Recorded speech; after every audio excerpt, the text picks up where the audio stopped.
Oh, what is going on, football fans? Back at it with another New York Giants video. Wanted to get a quick video up for you guys. I'm going to be live tomorrow. I'm going to have a couple of guests throughout the week. As of now, it's tentative. I'm waiting actually for, I think it's his agent I had to contact via email, but I think Carl Banks is going to be on the channel Thursday. I don't have an exact time right now. I'm also going to be live tomorrow with Dan Schneer and Nick Filato. They've been on the channel before. They got a great podcast, so that'll be midday at about 6 o'clock.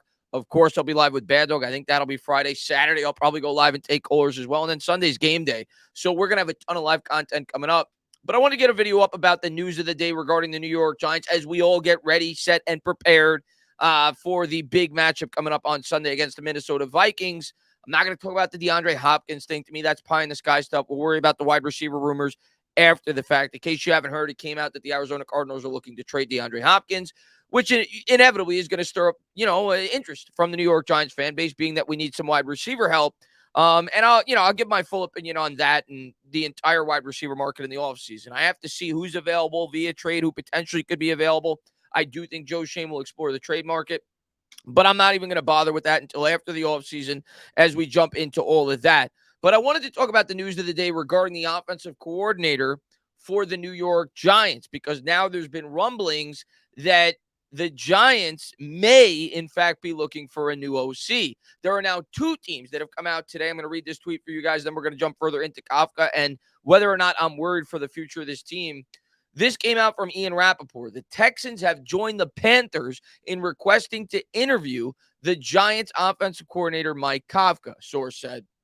He's picking up steam in his first time in the cycle. So originally, I think it was just the Panthers, and now the Texans have joined in the pursuit of the New York Giants OC and Mike Kafka. So you have to think that he's going to be a hot commodity now that he's already gotten two interviews.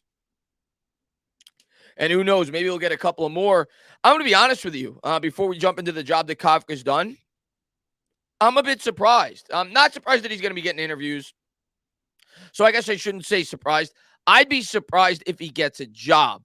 But the fact that two teams have already contacted him shows that there's definitely interest. And at the end of the day, this is a good problem to have, because when you start to have teams taking coaches off of your roster, well, that means that you're doing a good job. Teams, much like we did with the Buffalo Bills, a team that's a Super Bowl contender. Where do we get Brian Daboll from? So as this New York Giants team continues to evolve and get better, expect things like this to potentially happen.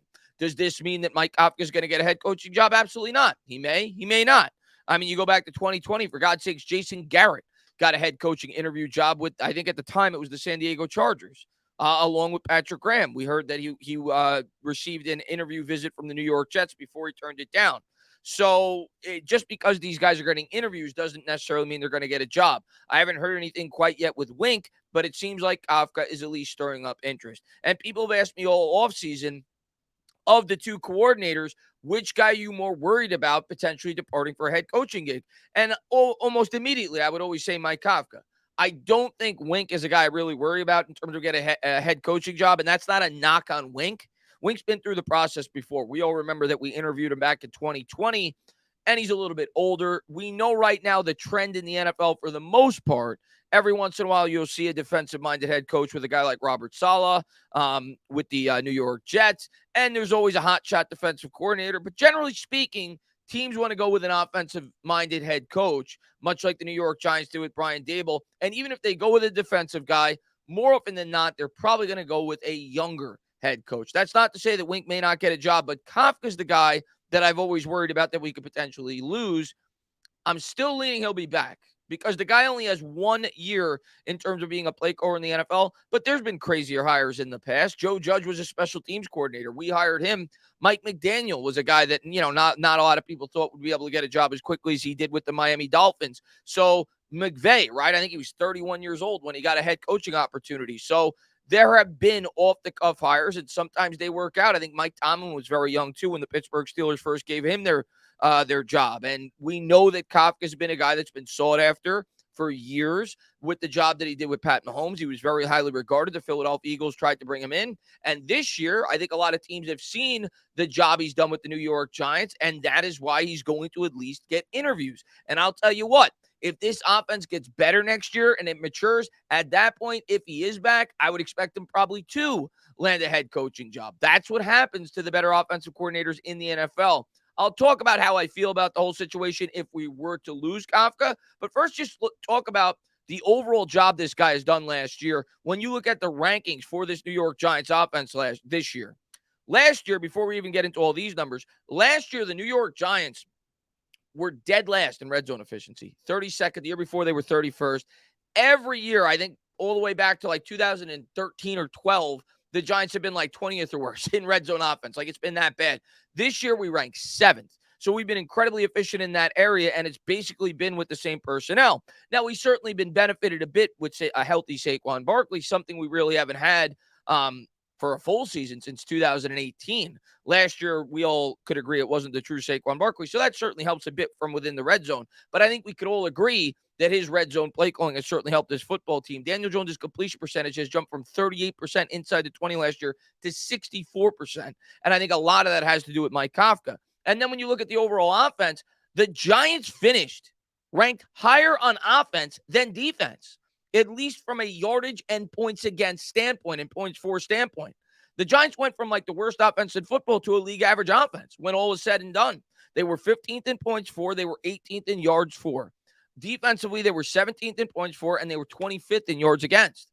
Now, in both areas, the New York Giants were strong defensively inside the 20 and offensively inside the 20. I think we were top 5 in terms of red zone defense. So the team was able to come up with points and take away points when they needed to with a bend but don't break approach. But from a ranking standpoint, at least in terms of yards and points, the Giants actually ranked higher on the offensive side of the football. And if I would have told you that 7-8 weeks into the season, you would have called me crazy. And you saw this offense start to evolve over the course of the year. In terms of a running offense, the Giants were 4th in the National Football League. And a lot of that obviously had to do with Daniel Jones, and a lot of that had to do with Saquon Barkley. But I think teams from around the league saw the big jump that the New York Giants offense has had this year and the growth in their quarterback with Daniel Jones. And they said, hey, this is a guy that we want to at least bring in for an interview. Now, if the Giants were to lose Mike Kafka, would I worry as a New York Giant fan? I wouldn't be happy. You know, you're talking about a quarterback of Daniel Jones that has had, this is now his 3rd play caller, kind of 4th play caller, but we'll call it 3rd play caller 4 years through his career. The others, of course, being Pat Shurmur, Jason Garrett, and now, of course, this year with Kafka. If you were to replace him with another OC, he'd have another guy calling the plays in his ear next year. So that's not great. You don't want that as a New York Giants fan. You want stability. But the whole reason why I wanted the New York Giants to hire Dable in the first place when I saw the list of candidates was because I knew a situation like this could present itself. I was hoping it wouldn't happen after year 1. I still don't think it will happen after year 1.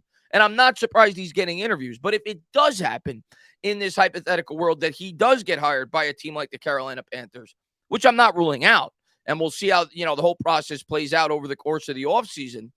The whole reason why I wanted to hire Dable in the first place is coordinators come and go. As your team gets better, you saw it with Brian Dable. He got a head coaching opportunity. I'm sure at some point, if this team gets to where we want it to go, if it doesn't happen this year, it'll happen in the near future for a guy like Mike Kafka. They move on, they elevate, and they get their head coaching position, which is exactly why I wanted an offensive-minded head coach. And Dable was really the only offensive-minded head coach we brought in. I looked at the roster. I looked at our young quarterback, Daniel Jones. I looked at the possibility of potentially drafting a quarterback in the near future. And I said to myself, we need a guy that is offensively minded at the head coaching spot. Because like I said, OCs come and go. And I think Dable has just as much of a say, if not more of a say, in this overall offensive strategy week to week. I know he doesn't call the plays as Mike Kafka does. You talk to Bobby and Justin and a lot of other people. They talk about how this offense they feel is more Buffalo influence actually than it is Kansas City influence. So that's why I'm not too worried about it. If I had to guess who the New York Giants would replace Kafka with, I would lean that it would be Tierney, the quarterback coach this year, who actually came over from Buffalo with Dable and with Joe Shane, and of course has a rapport with Daniel Jones. That would be my guess, especially if Jones were to be back, for what the New York Giants would do. Still leaning Kafka will get another year, but after that, if he does not get a head coaching job this year, you have to think he's going to get one in the very near future. He's a hot commodity, as he should be. He's done a great job this year with the New York Giants. He's got a great reputation throughout the league, and this offense has only gotten better over the course of this season, and I can't wait to see what he draws up for the playoffs. As always, guys, if you like what you watch, please subscribe, drop a comment, maybe give me a little thumbs up. Cheers.